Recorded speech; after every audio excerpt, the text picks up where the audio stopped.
அத்தாடி அத்தா, அடியே என்னடி இது? அப்படியே கொச கொச கொச கொச கொசன்னு எம்மா பஸ் இருக்குது. ஐயா, வண்டியெல்லாம் ஊருப்பட்ட வண்டி இருக்குதேடி. நம்ம ஊர்ல எல்லாம் இந்த இந்த வண்டி விற்கிற கடையில கூட இம்புட்டு வண்டி இருக்காதுடி. இங்கே என்னடி இம்புட்டு வண்டி? டிவில இதெல்லாம் நீ பார்த்ததே இல்லையா? என்னமோ காணாத கண்டத மாதிரி பார்த்த மாதிரி பேசிக்கிட்டு இருக்க. ஆமா, 24 மணி நேரமும் டிவி பார்க்கறத நீ என்னங்க நீ பார்க்க விட்டுருக்க? அத்தாடி அத்தா, அங்க பாருடி, பஸ்ஸை பாருடி, படுத்துக்கிட்டு போறது போலடி. ஐயோ ஐயோ ஐயோ, பாருடி, நம்ம ஊர்ல எல்லாம் நின்னுக்கிட்டு போவோம், இங்க பேர் படுத்துக்கிட்டு போறாங்க. பஸ்ஸுக்கெல்லாம் ஊருப்பட்ட பணம் கட்டணும். ஆஹா, ஊருப்பட்ட பணம் கட்டணுமா? எம்மா, இவங்க கிட்ட எல்லாம் இதனால தான் இம்புட்டு காசு இருக்குது போல இருக்குது. எல்லாம் வெளிநாட்டுக்காரவங்க மாதிரி வெள்ளை வெள்ளை வெள்ளை வெள்ளைன்னு இருக்காங்கடி. போய்கிட்டே இருக்காங்க, எங்கிட்ட தான் போறாங்கன்னு தெரிய மாட்டேங்குதே. இந்த பஸ் ஸ்டாண்டுக்கு வர்றதுக்குள்ள எம்புட்டு கூட்டம், எம்புட்டு டிராபிக்கு. ஐயா ஐயா ஐயா, நானுமே தம்மா பார்த்தேன். கச்ச கச்ச கச்ச கச்ச கச்சன்னு எவ்வளோ கூட்டம். இதுல எங்கம்மா என் புருஷன் இருப்பாரு? இப்ப என்கிட்ட கேளு.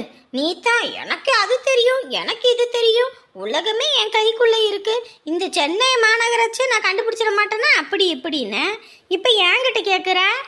அதாம்மா யோசிச்சுக்கிட்டே இருக்கேன். என்ன இது இவ்வளோ கூட்டமா இருக்குது? ஆட்டோ வேணுமா? ஆட்டோ வேணுமா? ஆட்டோ வேணும். ஆட்டோ வேணாம், கீட்டோ வேணாம், போங்க. உங்களை பார்த்தா ஊருக்கு புதுசு மாதிரி இருக்கு. வாங்கம்மா, நீங்க எந்த இடத்துக்கு போகணும்னு சொல்லுங்க, நான் இறக்கி விட்டுறேன். அதெல்லாம் ஒன்றும் வேணாம், நாங்கள் ஒன்றும் ஊருக்கு புதுசெல்லாம் கிடையாது, எங்களுக்கு போக வேண்டிய இடம் தெரியும், போங்க. ஏமா, இங்கிட்டு ஆட்டோ மணி ஆகி போச்சுன்னா ஓவர் பில் ஆகுமா? வாங்கம்மா, நான் கூட்டிட்டு போய் விட்டுறேன். ஒரு தடவை சொன்னா புரியாதா? எங்களுக்கு போய்க்கு தெரியும், போங்க. அப்புறம் உங்க விருப்பம்.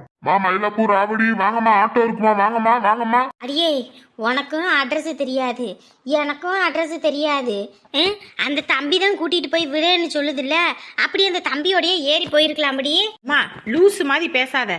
வரும்போது நான் போனில் எல்லாத்தையுமே பார்த்துக்கிட்டு இருந்தேன். இப்படி எல்லாம் கூப்பிட்டா போக கூடாதாம்மா, கடத்திக்கிட்டு போயிருவாங்கம்மா. அப்படி கடத்திக்கிட்டு போயிருவாங்களா?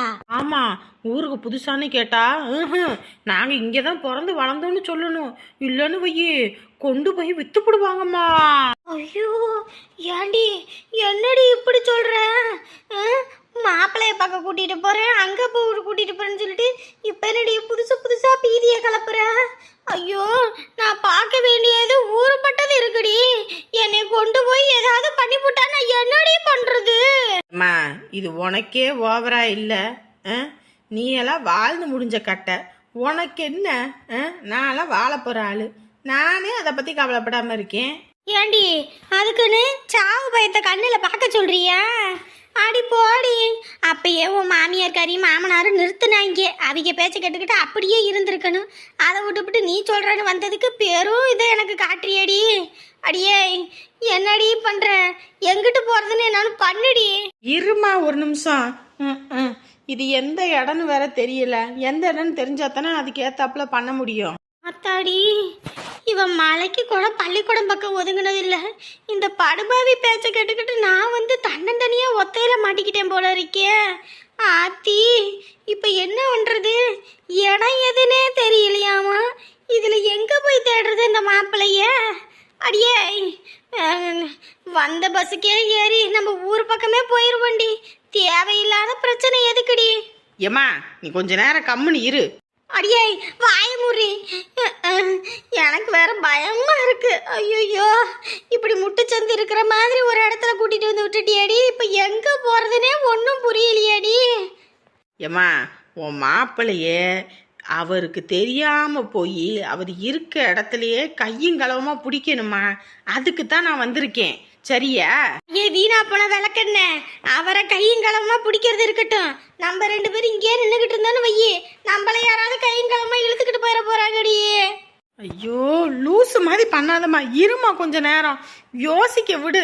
நீ யோசிக்கிற மண்ணாங்கட்டியெல்லாம் இருக்கட்டும், முதல்ல மாப்பிள்ளைக்கு போன் போடு, நம்ம இருக்க இடம் என்ன ஏதுன்னு கேட்டு சொல்லுடி, கூட்டிட்டு போ சொல்லுடி. இங்க பாருமா, நான் செத்தா கூட அவருக்கு போன் பண்ண மாட்டேன். கடைசியில நம்மள பாடையில கட்டாம விட மாட்டா போல இருக்கே. அடியே, வித்த காட்டிக்கிட்டு இருக்காதடி, தம்பிக்கு போன போடுறி. லூசு மாதிரி பண்ணாத. அவரை கையுங்களவுமா பிடிக்கணும். ஆத்தி, இந்த எடுபட்ட சிரிக்கி பேச்சை கேட்டுக்கிட்டு நான் பாட்டுக்கு கூட வந்ததுக்கு நல்லா காட்டுறாப்போ. இப்போ என்ன பண்றது? ஐயோ, ஆட்டோ வேணுமாமா? ஆட்டோ வேணுமா? அந்த தம்பி ஆட்டோல வேணான்னு சொன்னா புரியாதா? சும்மா எதுங்க வந்துகிட்டே இருக்கீங்க? புதுசா இருக்கீங்க, ஆட்டோ நிறைய இருக்குங்க, போக வேண்டிய இடத்துக்கு அனுப்பி விட்டுருவாங்க. உங்களுக்கு போய்க்கு தெரியும். தம்பி, இது எந்த ஊருப்பா? இந்த ஊர்ல தெரியாம தான் இறங்கி இருக்கீங்களா? இங்க பாருங்க, அதெல்லாம் எங்களுக்கு தெரியும். ஏமா, உங்க மூஞ்ச பார்த்தாலே எழுதி ஒட்டினாப்புல இருக்குது. கிராமத்துல இருந்து வந்திருக்கீங்கன்னு. இது பெரிய ஊருமா, இங்க எங்க போகணும் எங்க வரணும்னு நிறைய பேர் ஏமாத்தி போடுவாங்க. அதனாலதான் உங்களை பார்த்தா பாவமா இருக்கு. இடம் எதுன்னு சொல்லுங்க, கூட்டிட்டு போய் நான் விடுறேன்றேன். புரிஞ்சுக்காம பேசுறீங்க. அதெல்லாம் எங்களுக்கு தெரியும். உங்க வேலையை பாருங்க. தம்பி, அவ கிடக்குற கிணச்சிருக்கி. இது எந்த ஊருப்பா? எங்கப்பா இருக்கோம் நாங்க? இது தாம்பரமா? தாம்பரமா? ஐயோ, ஏடி மாப்பிள்ளை எந்த இடத்துலடி இருக்கேனாரு? அம்மா, வாயை வச்சுட்டு கம்முனு இருமா. நீ பாட்டுக்கு ஏதாவது சொன்னேன்னு வையி, அதுக்கப்புறம் நம்மள ஏமாத்தி போடுவாங்கம்மா. கம்முனு இரு. ஐயோ, யம தர்மராஜனை கூட வச்சுக்கிட்டே சுத்தி இருக்கேன் போல இருக்கே. ஊருக்கு போகும்போது கட்டையில போக மாட்டேன், தெட்டு பாடியாத்தான் போவேன் போல இருக்கே. டேய், எங்கடா அவங்கள பாத்துட்டியா? ஏம்மா, நான் கோயம்பேடு மொத்தமா அலசி ஆராய்ஞ்சிட்டேன். எங்க இருக்காங்கன்னே தெரியல. பைத்தியம் பிடிக்கிற மாதிரி இருக்கு எனக்கு. டேய் தம்பி, போன் எதுவும் பண்ணி பாருடா. போன் பண்ண எடுக்கிறாங்களா? அவங்க போனை சுவிட்ச் ஆஃப் பண்ணி வச்சுட்டாங்க. இவளுக்கு போன் அடிச்சுட்டே இருக்கு, எடுக்கவும் மாட்டிக்கிறா. என்னடா இது, பெரும் தலைவலி பண்றாளுங்க. எங்க போயிருக்காங்க, என்ன ஏதுன்னு ஒன்னும் தெரியல. பயமா இருக்குடா எங்க ரெண்டு பேத்துக்கும். வீட்டுல இருக்க முடியல. மா, அதெல்லாம் நான் தேடி கண்டுபிடிச்சிருவேன், சரிங்களா? நீங்க எதை பத்தி யோசிக்காதீங்க. நீங்க பத்திரமா சாப்பிட்டு இருங்க, நான் பாத்துக்கிறேன். என்னடா இது, நானா பார்த்து உனக்கு ஒரு பொண்ணை கட்டி வச்சிருந்தனா கூட நீ நல்லா இருந்திருப்படா. நீயா இவ்வளவுதான் கட்டுவேன்னு கையை எடுத்துக்கிட்டு காலை எடுத்துக்கிட்டு நின்னதுக்கு பாரு, இன்னைக்கு உன்னைய பாடா படுத்தி எடுக்கிறா. இதுக்கு தாண்டா காதலிச்சு கல்யாணம் பண்றீங்களா? வீட்டில் பார்த்து கல்யாணம் பண்ணுறவங்க கூட விட்டு கொடுத்து போகிறாங்க. இப்படி காதலிச்சு ஒன்று மண்ணா பழகிப்புட்டு எப்பட்றா இப்படி இருக்கீங்க? ஐயோ ஆண்டவனே, நீ ஒரு பக்கம் வீம்புக்கு நிற்கிற, அவள் ஒரு பக்கம் வீம்புக்கு நிற்கிறா. ரெண்டு பேரும் சேர்ந்துக்கிட்டு குடும்பத்தில் இருக்க பெரியவங்களை போட்டு படுத்தி எடுக்கிறீங்க. இதுக்கு எதுக்குடா நீங்கள் காதலிச்சு கல்யாணம் பண்ணணும்? ஏம்மா, நானே பைத்தியம் பிடிக்கிற மாதிரி இருக்குன்னு இருக்கேன். இதில் நீங்கள் வேற என்னம்மா என்னை படுத்துறீங்க? கொஞ்ச நேரம் அமைதியாக இருங்கம்மா. முதல்ல என்னை யோசிக்க விடுங்க, சரியா? டேய் தம்பி, அது என்ன சின்ன ஏரியாவா? அவ்வளோ பெரிய ஊர்டா. இதில் எங்கடா போய் தேடி கண்டுபிடிக்கிறது? அதுதாம்மா எனக்குமே ஒன்றும் புரியல. என் ஆஃபீஸில் வேலை செய்கிறவங்க மூலியமா ஏதாவது தேட முடியுமான்னு பார்த்து தான் வாட்ஸ்அப்பில் இவங்களை பார்த்தா உடனடியாக ஃபோன் பண்ணுங்கன்னு சொல்லிட்டு எல்லாத்துக்கும் நம்பர் அனுப்பியிருக்கேன். எல்லாருக்கும் ஃபோட்டோவும் சென்ட் பண்ணியிருக்கேன். யாராவது பார்த்தாங்கன்னா எப்படி இன்ஃபார்ம் பண்ணுவாங்க? ஐயோ, ஏதாவது ஒன்று பண்ணுங்கடா. நம்ம ஊர் மாதிரி இருந்தால் கூட நாலா பக்கமாக ஆளை கிளப்பி விட்டு எங்கே இருந்தாலும் தூக்கிட்டு வர சொல்லிடலாம். இதுங்க எந்த ஊர் முன்ன பின்ன தெரியாத ஊருக்கு போய் இன்னமும் கொஞ்சம் படித்தவளாக இருந்தால் கூட பரவாயில்ல. படிக்காதவ எப்படா போய் ஊரை சுற்றி எல்லாம் பண்ணுவா? ரெண்டு பேருக்கும் மெட்ராஸை சுற்றி பார்க்கணுன்னு ஆசை போல் இருக்குது. அதான் கொஞ்சம் சுற்றி பார்ப்பாங்க போல். பார்க்கட்டும், அப்போயாவது கொஞ்சமாவது இனி ஊரை பக்கம் வரணுன்ற எண்ணம் இல்லாமல் இருப்பாங்க. என்னன்னு நான் பார்த்துக்கிறேன், நீங்கள் பாருங்க. வேலைக்கு போயிட்டு வந்த பயலுக்கு நிம்மதி இல்லாத ஒரு பொழப்பு.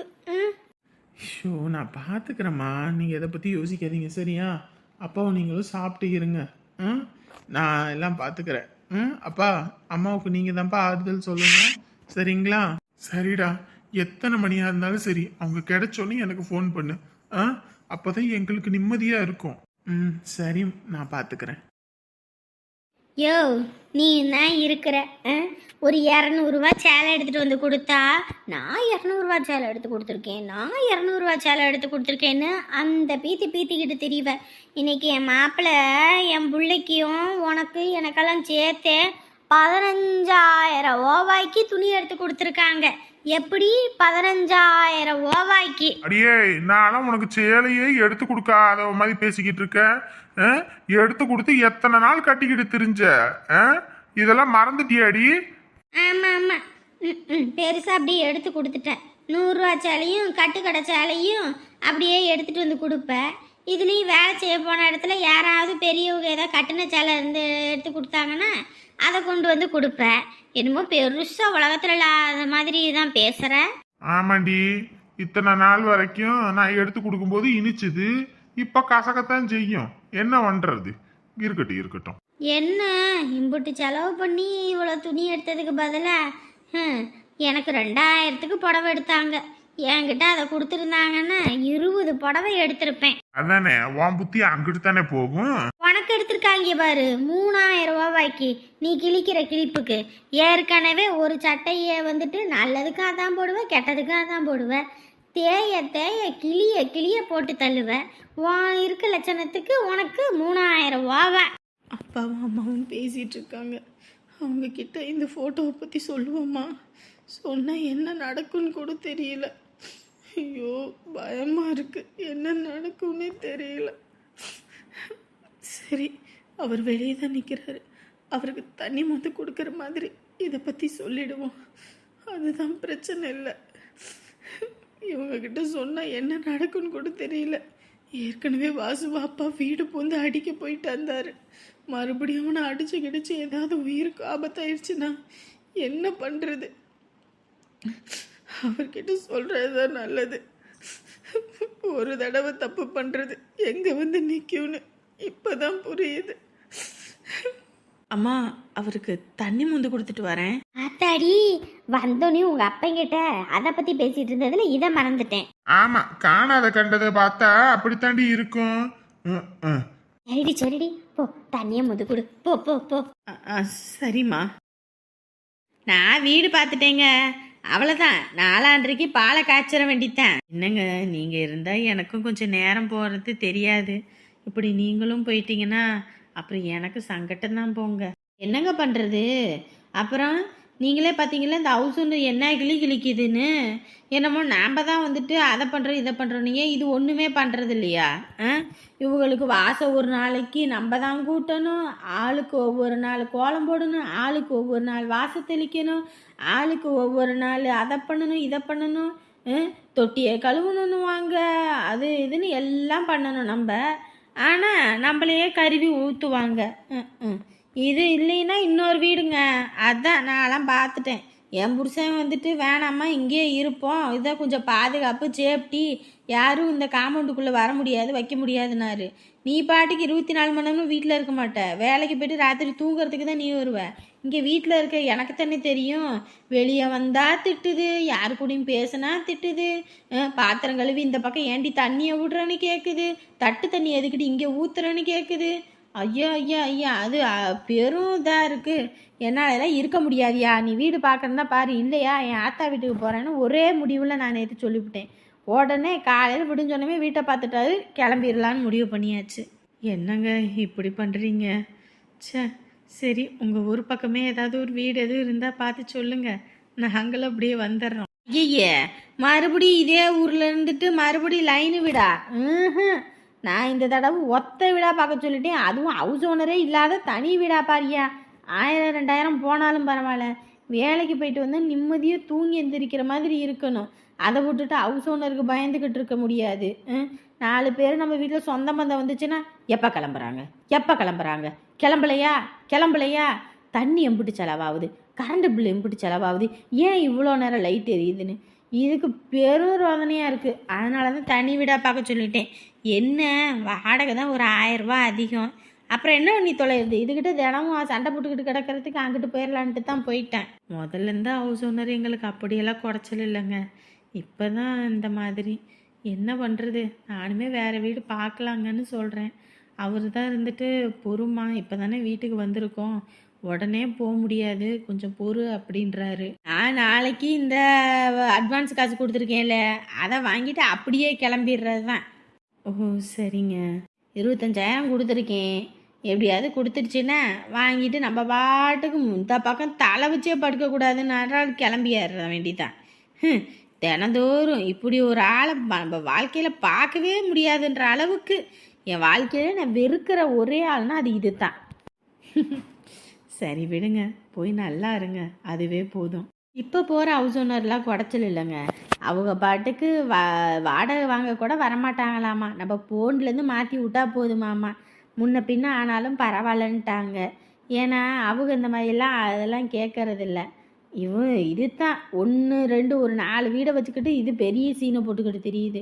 அவளுக்குலாம் ஊருப்பட்ட வீடு இருக்கான். அவங்களாம் குடைச்சல் இல்லைன்னாங்க. அதனால தான் நிம்மதியாக போயிடுவோன்னு போயாச்சு. ஓ சரிங்க. ஹவுஸ் ஓனரில் எல்லாரும் அப்படி இல்லைங்க. ஏதோ 1, 2 பேர் தான் இப்படி இருக்காங்க. எல்லாம் ஒரு சிலர்லாம் வந்துட்டு வாடகை கட்ட முடியலன்னா கூட சரி புள்ள குட்டிக்காரி இருந்துட்டு போ, இதில் என்ன இருக்குது அப்படின்னு விட்டு கொடுக்குறவங்களும் இருக்காங்க. நீ கொடுத்தாலே கொடு அப்படின்னு இருக்கவங்களும் இருக்காங்க. என்ன பண்ணுறது, எல்லாம் நம்ம வாங்கிட்டு வர வரோம். உலகத்தில் இருக்க எல்லாத்துக்கும் சொந்த வீடு இருந்தால் எவ்வளோ நல்லா இருக்கும். ஆனால் கடவுள் பாருங்க, உலகத்தை 2 விதமாக படைச்சி வச்சுருக்கான். ஒன்று பணக்கார உலகம், இன்னொன்று ஏழைப்பட்ட நம்மளை மாதிரி ஒரு உலகம். இவங்களுக்கு எல்லாம் இருக்குது. நம்ம ஒவ்வொன்றுக்கும் ஏங்கிக்கிட்டே இருக்க வேண்டியதாக இருக்குது. நம்மளும் என்னைக்கு தான் பணம் காசோட வச்சுக்கிட்டு பணக்கார வாழ்க்கை வாழ்வோமோ தெரியலை. என்னங்க இப்படி பேசுகிறீங்க? நம்மக்கிட்ட இருக்க நிம்மதி அவங்கக்கிட்ட இல்லை தெரியுங்களா? ரூபா நம்ம சம்பாதிச்சாலும் அதை குருவி கூடு மாதிரி குடும்பத்தில் உள்ள எல்லாரும் வச்சு புழங்குவோம். ஒரு சின்ன விஷயம்னா கூட 4 பேர் இருந்தோம்னா 4 பேர் உட்காந்து சிரித்து சந்தோஷமாக பேசுவோம். அவங்கக்கிட்ட அப்படி இல்லைல்ல. ஆளுக்கு தனி ரூமு, அவங்களுக்கு 1008 பிரச்சனை. வாழ்க்கை இப்படி ஓடுங்க. என்றைக்கும் இந்த மாதிரி மிடில் கிளாஸில் தான் எல்லா வகையான சந்தோஷமும் இருக்குது. நம்ம அவங்கள பார்த்து ஏங்குறோம், அவங்க நம்மளை பார்த்து ஏங்குறாங்க. அதனால அதை பற்றி எல்லாம் யோசிக்காதீங்க. என்னங்க தண்ணி? ஏங்க அதெல்லாம்? புடிங்க. என்னாச்சு? முகமெல்லாம் வாட்டமாக இருக்கு. ஏன் உடம்பு கிடம்பு எதுவும் முடியலையா? டேப்லெட்லாம் இருக்கு தானே, முடிஞ்சிருச்சா என்ன? அதெல்லாம் இருக்கு. அப்புறம் ஏன் குரல்லாம் ஒரு வாட்டமாக இருக்கு? என்ன ஆச்சு? காவியா என்ன ஆச்சுன்னு சொல்லுங்க. எதுக்கு இப்படி திடீர்னு அழுகுறீங்க? வீட்டில் எதுவும் சொல்லிட்டாங்களா? முதல்ல வீடியோ காலில் எல்லாமே நல்லா தானே பேசுனீங்க, இப்போ என்ன ஆச்சு? எனக்கு இந்த கல்யாணம் வேண்டாங்க. காவியா என்ன பேசிட்டு இருக்கீங்க? முகூர்த்தப்பட்டு எடுத்தாச்சு, குடும்பமே அவ்வளோ சந்தோஷமா இருக்கு. இந்த நேரத்தில் கல்யாணம் வேணாம்? என்ன ஆச்சு? யார் என்ன சொன்னது? இல்லைங்க, யாரும் எதுவும் சொல்லலை. ஆனால் எனக்கு இந்த கல்யாணம் வேண்டாங்க. காவியா எதுவா இருந்தாலும் ஓப்பனா சொல்லுங்க. இப்படி நீங்க அழுகிறதுனாலயும் மூடி மறைக்கிறதுனால எதுவும் இங்க மாறிட போறது இல்ல. இல்லைங்க, எனக்கு இந்த கல்யாணம் வேண்டாங்க. ஏன்னா இதை நிம்மதியா வாழ விட மாட்டாங்க. யார் உங்களை நிம்மதியா வாழ விட மாட்டா? யார் என்ன சொன்னா? எங்க அப்பா என்ன வரதட்சணை எதுவும் கேட்டாரா? அப்படியெல்லாம் கேட்குற ஆள்லாம் கிடையாது அவரு. இல்லைங்க, வரதட்சணை கேட்டா கூட ஏதோ கஷ்டப்பட்டு ஏதோ பண்ணி கொடுத்துர்லாங்க. ஆனா நிம்மதியே இல்லைங்க எனக்கு. காவியா எனக்கு பைத்தியம் முடிக்கிற மாதிரி இருக்கு. முதல்ல என்னன்னு சொல்லுங்க காவியா. நான் முன்ன பண்ணின தப்பு இன்னைக்கு அது விஸ்வரூபம் எடுத்து என்ன ஒவ்வொரு நிமிஷமும் நரக வேதனை அனுபவிக்க வைக்கிறாங்க. நான் கல்யாணம் பண்ணனாலும் என்னை நிம்மதியா அவன் வாழ விட மாட்டான். அதனாலதான் சொல்றேன். காவியா என்னம்மா சொல்றீங்க? இங்க பாருங்க. காவியா இது மாஃப் பண்ணதா? இல்ல, உண்மையான போட்டோ தான். காவியா இந்த போட்டோல எப்ப எடுத்தான்னு தெரியல. ஆனா உண்மையை சொல்ல போனா அவன் நுனி கைகள் கூட என் மேல பட்டது இல்லைங்க. நான் எந்த தப்புமே பண்ணலைங்க. ஆனா இந்த மாதிரி போட்டோலாம் அவன் எப்ப எடுத்தானே தெரியல. இதை எடுத்து வச்சு இன்னைக்கு எனக்கு அனுப்பி இந்த கல்யாணத்தை நிறுத்துன்னு பிளாக்மெயில் பண்றாங்க. என்னால சத்தியமா முடியலைங்க. அவன் என்ன நிம்மதியாம வாழ விட மாட்டான். அதனாலதான் சொல்றேன், எனக்கு வீட்டில் சொல்ற தைரியமும் இல்லை. நீங்க எங்க வீட்டில் பேசி இந்த கல்யாணத்தை நிறுத்திடுங்க. வேண்டாங்க, அவன் என்ன நிம்மதியா வாழ விட மாட்டான். ஒரு பொண்ணு என்னைக்கு எந்த தப்பும் பண்ணக்கூடாதுன்னு இப்போ எனக்கு புரியுது. அதுவும் யாரை விரும்பணும் யாரை விரும்பக்கூடாதுன்னு தெரியாம அறியாத வயசுல வர அந்த அன்பு எங்க வந்து நிக்குதுன்னு இப்பதாங்க புரியுது. இத்தனை வருஷம் ஒரு கள்ளி செடியை தான் உரம் போட்டு வளர்த்துருக்கேன்னு இப்போதான் புரியுது. இதுக்கோசரம் கல்யாணம் வேணான்றீங்களா? ஆமாங்க, இன்னைக்கு இந்த போட்டோ அனுப்புறான். இனி என்ன மாதிரி போட்டோலாம் அனுப்புவான்னு தெரியல. அதனால தான் சொல்றேன். எதுக்கு அதை தூக்கி போட்டீங்க? இங்கே பாருங்க, இந்த கன்றாவியெல்லாம் எனக்கு பிடிக்காது, புரியுதுங்களா? நான் உங்களை தான் விரும்பினேன். நீங்கள் இப்படி இருக்கிறத தான் நான் விரும்பினேன். இந்த கன்றாவியெல்லாம் பார்த்து உங்கள் மேலே நான் தப்பாக யோசித்து இந்த கல்யாணத்தை நிறுத்துவேன் மட்டும் யோசிக்காதீங்க, புரியுதா? இந்த மாதிரி ஆட்களுக்கெல்லாம் நம்ம கொடுக்குற மிகப்பெரிய தண்டனையை அவங்க முன்னாடி வாழ்ந்து காட்டுறது தான். இல்லைங்க. இல்லைங்க, இந்த ஒரு ராஸ்கலுக்காகலாம் இந்த கல்யாணம் நிறுத்தக்கூடாது, புரியுதா? அவன் என்ன பண்ணிடுவான்னு நம்ம பார்ப்போம், சரிங்களா? இந்த ஒரு வாரத்தில் தான் கல்யாணம் முடிக்கணும்னு நினச்சேன், ஆனால் 2 நாளில் நம்ம கல்யாணத்தை முடிப்போம். அந்த ராஸ்கல் என்ன பண்ணுறான்னு பார்ப்போம். உரிமணி எனக்கு ஒன்று கிடச்சிருச்சுன்னு வைங்க, அந்த ராஸ்கல் இந்த ஃபோட்டோ அனுப்புறதுக்கு இதுக்கு எதுக்குன்னு அவன் வெளியவே இருக்க முடியாது. போலீஸ் ஸ்டேஷனில் கம்ப்ளைண்ட் கொடுத்து உள்ளே வச்சு லாடம் கட்டிடுவேன். என் மேல உங்களுக்கு நம்பிக்கை இருக்கா? உங்கள் மேலே எனக்கு நம்பிக்கை இருக்கா என்னன்னு தெரியாது, ஆனால் உங்கள் அப்பா மேலே நம்பிக்கை இருக்குது. ஏன்னா அவரோட வளர்ப்பு என்றைக்கும் தப்பாக போகாதுன்னு, சரியா? இதை மாதிரி மறுபடியும் யோசிக்கிற வேலையெல்லாம் வேண்டாம். இந்த ஃபோட்டோவை எரிச்சிட்டு நிம்மதியாக போய் தூங்குங்க. உங்களுக்காக நான் இருக்கேன். இவன் இந்த மாதிரி 100 ஃபோட்டோ வேணாலும் அனுப்பட்டும், என்ன 200 ஃபோட்டோ கூட அனுப்பட்டும். மொத்த ஃபோட்டோவையும் மாஃபிங்னு நானே சொல்லுவேன், சரிங்களா? நான் பார்த்துக்கிறேங்க. இவனாலலாம் என்ன பண்ணிட முடியும்? ஒரு பொண்ணை இந்த அளவுக்கு பழி வாங்கணும்னு நினைக்கிறானா, அவனை என்ன வேணாலும் பண்ணலாங்க.